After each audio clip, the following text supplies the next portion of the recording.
8월 12일 새벽 예배를 시작하겠습니다. 사도신경으로 우리의 신앙을 고백하시겠습니다. 나는 전능하신 아버지 하나님 천지의 창조주를 믿습니다. 나는 그의 유일하신 아들 우리 주 예수 그리스도를 믿습니다. 그는 성령으로 잉태되어 동정녀 마리아에게서 나시고 본디오 빌라도에게 고난을 받아 십자가에 못 박혀 죽으시고 장사된 지 사흘 만에 죽은 자 가운데서 다시 살아나셨으며 하늘에 오르시어 전능하신 아버지 하나님 우편에 앉아 계시다가 거기로부터 살아있는 자와 죽은 자를 심판하러 오십니다.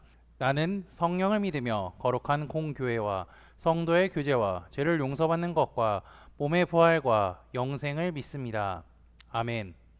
다 함께 찬송가 431장 찬양하시겠습니다.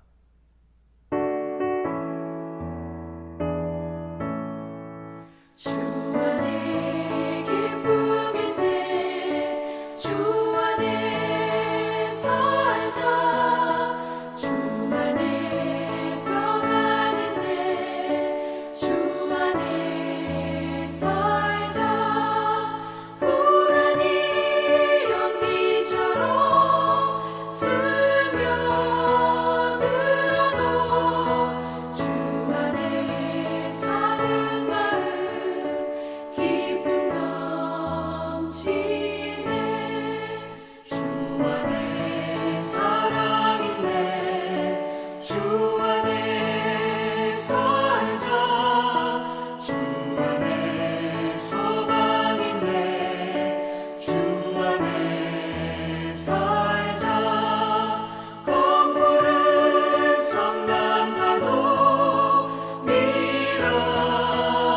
미라덕쳐도 주 안에 사는 마음 평화 넘치네 주 안에 영생 있네 주 안에 살자 주 안에 천국 있네 주 안에 살자 불길이 지옥처럼 솟아올라도 주 안에 사는 마음 생명 넘치네 오늘 우리 공동체의 말씀 묵상 본문은 누가복음 13장, 14장입니다. 그중 13장 22절에서 30절까지 봉독하고 말씀을 나누도록 하겠습니다. 예수께서 각성 마을로 다니사 가르치시며 예루살렘으로 여행하시더니 어떤 사람이 여짜오되 주여 구원을 받는 자가 적으니까 그들에게 이르시되 좁은 문으로 들어가기를 힘쓰라 내가 너에게 이르노니 들어가기를 구하여도 못하는 자가 많으니라. 집주인이 일어나 문을 한번 닫은 후에 너희가 밖에 서서 문을 두드리며 주여 열어주소서 하면 그가 대답하여 이르되 나는 너희가 어디에서 온 자인지 알지 못하노라 하리니 그때에 너희가 말하되 우리는 주 앞에서 먹고 마셨으며 주는 또한 우리를 길거리에서 가르치셨나이다 하나 그가 너희에게 말하여 이르되 나는 너희가 어디에서 왔는지 알지 못하노라 행악하는 모든 자들아 나를 떠나가라 하리라. 너희가 아브라함과 이삭과 야곱과 모든 선지자는 하나님 나라에 있고 오직 너희는 밖에 쫓겨난 것을 볼 때 거기서 슬피 울며 이를 갈리라. 사람들이 동서남북으로부터 와서 하나님의 나라 잔치에 참여하리니 보라 나중된 자로서 먼저 될 자도 있고 먼저 된 자로서 나중될 자도 있느니라 하시더라. 아멘. 예수님께서는요 각성 어디에서든지 가는 곳마다 하나님의 말씀을 가르치셨습니다. 그렇다면 예수님의 최종 목적지는 어디였을까요? 어제부로 끝났던 주일 설교 말씀 시리즈의 장소가 어디 있는지 다들 잘 알고 계신가요? 예루살렘이었죠. 예수님의 목적지는요 하나님께서 약속하신 말씀을 이루기 위해 그 말씀대로 예루살렘으로 향하셨습니다. 그리고 그 목적은요 누가복음을 읽을 때마다 기록되어 있는데요 9장 51절에 보면 이렇게 기록되어 있죠. 예수께서 승천하실 기약이 차감해 예루살렘을 향하여 올라가기로 굳게 결심하시고 누가는요 누가복음을 읽는 독자들로 하여금 예수님께서 최종적으로 예루살렘에 가시려고 했다는 것과 말씀을 더 많이 알고 공부한 사람에게는 구약에서부터 약속한 메시아가 하나님의 말씀을 이루려고 한다는 것을 깨닫게 하려고 이렇게 주기적으로 적어준 것 같습니다. 본문은요, 예루살렘으로 가는 길에 어떠한 사람이 예수님께 질문하는 것으로 시작하죠. 그 질문은 이것입니다. 구원을 받는 사람은 적습니까? 그러나 이 질문을 들은 예수님은요, 구원을 얻을 자의 수가 얼마나 될 것인지는 대답하지 않고요, 장차 구원 얻을 사람이 지금 여기서 해야 할 일이 무엇인지 알려줍니다. 주님은 이렇게 말씀하시죠. 좁은 문으로 들어가기를 힘쓰라. 좁은 문을 들어가는 것은요, 미래에 일어날 일이고요, 힘써야 하는 것은요, 현재 해야 할 일입니다. 24절에서 28절의 내용은요, 힘을 쓰지 않는 사람들의 마지막이 어떻게 될 것인지 자세하게 나와 있죠. 즉, 장차 올 심판의 날에 구원을 얻지 못한 사람들이 직면한 숨가쁘고 처절한 상황의 이야기가 가득하다는 것입니다. 본문은 들어가지 못하는 사람들의 세 가지 상황을 이야기해 줍니다. 24절을 보시면 들어가기를 간청하여도 거절당하고요, 25절엔 문이 그 앞에 닫혀졌고, 28절을 보면 하나님 나라 밖으로 쫓겨난 사람들처럼 이렇게 세 가지 상황이 나오고요, 오늘 읽은 본문에는 없지만 조금만 더 성경을 내려서 보시면요, 35절에 보시면 하나님께 버림받은 사람들이 있습니다. 이들은요, 예수님의 표현을 빌리자면 망해버린 사람들이 될 것입니다. 어떤 사람이 질문으로 시작하여서 주님의 대답으로 끝나는 본문의 내용을 통하여서 하나님께서 우리에게 알려주고자 하시는 뜻은 무엇일까요? 구원을 이루기 위해서는요, 멈춰서는 안 된다는 것입니다. 이 사람들이 왜 망했을까요? 너무 늦어버렸기 때문입니다. 들어가기를 구하여도 못 들어가고 밖에서 문을 두드려도 들어가지 못해서 슬피 울며 이를 갈게 되었다. 이러한 표현을 통하여서 너무 늦어버렸다는 사실을 강조하고 있죠. 그렇기에 구원받을 만한 일을 지금 해야 한다는 것입니다. 결국 지금 여기서 해야 할 것은 좁은 문으로 들어가기를 힘써야 한다는 것이죠. 좁은 문으로 들어간다는 것은 다른 의미로 구원을 의미합니다. 구원에 들어간다는 거죠. 즉, 예수님의 죽음과 부활, 승천을 믿을 뿐 아니라 다시 오실 주님을 소망하며 살아간다는 것을 의미하기도 하죠. 조금 더 쉽게 설명해 볼까요? 한마디로 복음을 듣고 회개해서 하나님의 자녀로 살아가라는 것입니다. 질문을 했던 사람은 예수님의 대답을 듣고요, 조금 놀랐을 것입니다. 주님께 질문한 것과 전혀 다른 엉뚱한 대답이 나왔기 때문이죠. 주님의 답은 명확하지 않았습니다. 그러나 29절을 봄으로써 우리는 어느 정도 추론을 할 수 있을 것 같습니다. 사람들이 동서남북으로부터 와서 하나님의 나라 잔치에 참여하리니. 우선 여기서 잔치는요, 혼인 잔치를 의미합니다. 예수님의 비유를 살펴보면요, 결혼 잔치에 관한 비유가 등장하죠. 결혼 잔치는요, 이스라엘 문화 속에서는 아주 크고 중요한 일들 중에 하나입니다. 그래서 요한복음 2장을 보면요, 예수님께서 물로 포도주를 만드신 표적이 있는데, 예수님이 이 표적을 해가진 상황이 어떠한 상황이죠?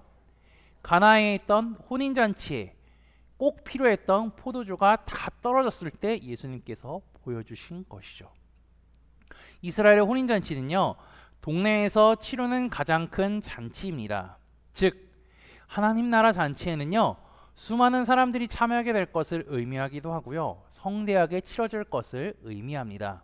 그리고 동서남북으로부터 온다고 했는데요, 이것은요, 이스라엘 전 지역뿐 아니라 전 세계 사람들이 복음을 듣고 주님을 믿어서 하나님의 자녀가 되어서 이 잔치에 참여한다는 것을 의미합니다.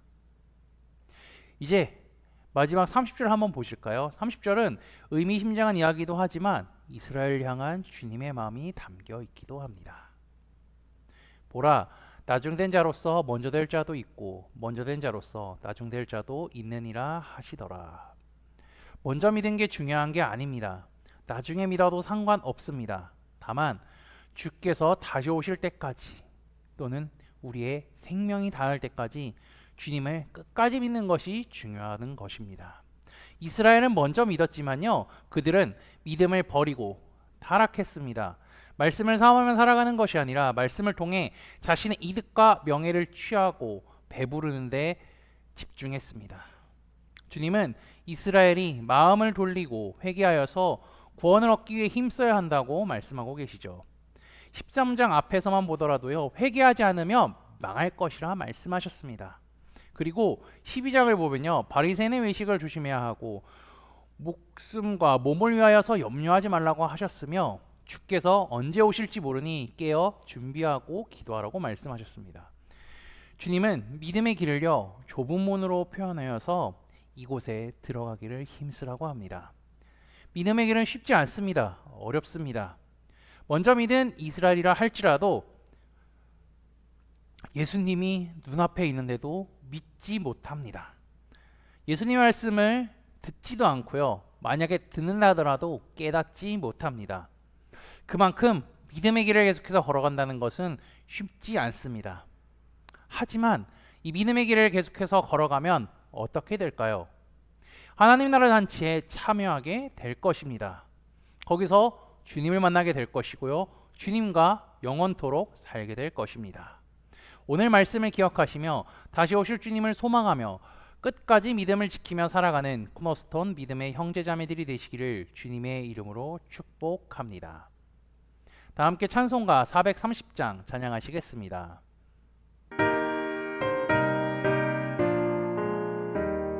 주와 같이 길 가는 것 즐거운 일 아닌가.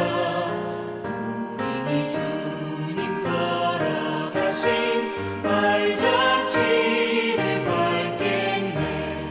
한 걸음 한 걸음 주 예수와 함께 날마다 우리 걸어가리. 어린아이 같은 우리 미련하고 약하나 주의 손에 이끌리어 생명길로 가겠네. 한 걸음 한 걸음 주 예수와 함께 날마다 우리 걸어가리. 꽃이 피는 들판이나 험한 골짜기라도 주가 인도하는 대로 주와 같이 가겠네. 한 걸음 한 걸음 주 예수와 함께 날마다 우리 걸어가리.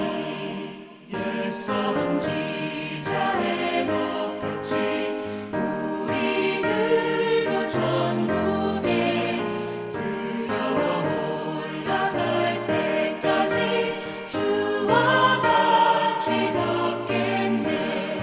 한 걸음 한 걸음 주 예수와 함께 날마다 우리 걸어가리. 다 함께 기도하시겠습니다. 한 주의 첫 시간을 하나님께 드림에 하심에 감사합니다. 찬양과 말씀으로 충만한 한 주가 되게 하시고 날마다 주께 주시는 힘으로 말미암아 살아갈 수 있게 인도하여 주옵소서. 무더운 날씨 속에서도 주님께 감사할 것이 넘치는 삶을 살도록 인도하여 주옵소서.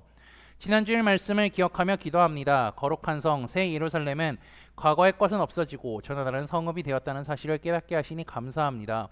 주께서 다시 오셔서 천년왕국 이후에 새 하늘과 새 땅을 주시겠다는 것을 말씀으로 알려주셨으니 주께서 다시 오실 것을 소망하며 흔들리지 않는 믿음으로 살아가게 하옵소서. 주께서는 좁은 문으로 들어가기를 힘쓰라고 말씀하셨습니다.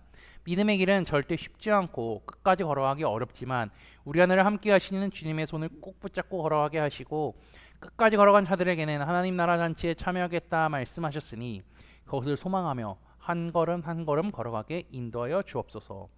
예수 그리스도의 이름으로 기도합니다. 아멘. 이 시간 합심으로 기도할 제목들을 나눕니다. 먼저 성부, 성자, 성령 삼위 하나님을 묵상하며 경배하는 삶을 살도록 기도하시고 회개와 경건한 삶을 살도록 기도하시기 바랍니다. 그리고 지난주에 들었던 말씀을 기억하며 기도하시고 교회를 이끌어 가시는 사랑하는 담임 목사님과 사역자들을 위해 기도해 주시기 바랍니다. 8월 마지막 주부터 진행되는 요한계시록 성경 공부와 목회자 세미나를 위하여서 10월에 있는 전교인 수련회를 위해 소그룹원들을 위해 환우의 건강과 회복을 위해 각자 가지고 계신 기도의 제목들을 놓고 기도하시기를 바라며 오늘도 주 안에서 승리하십시오.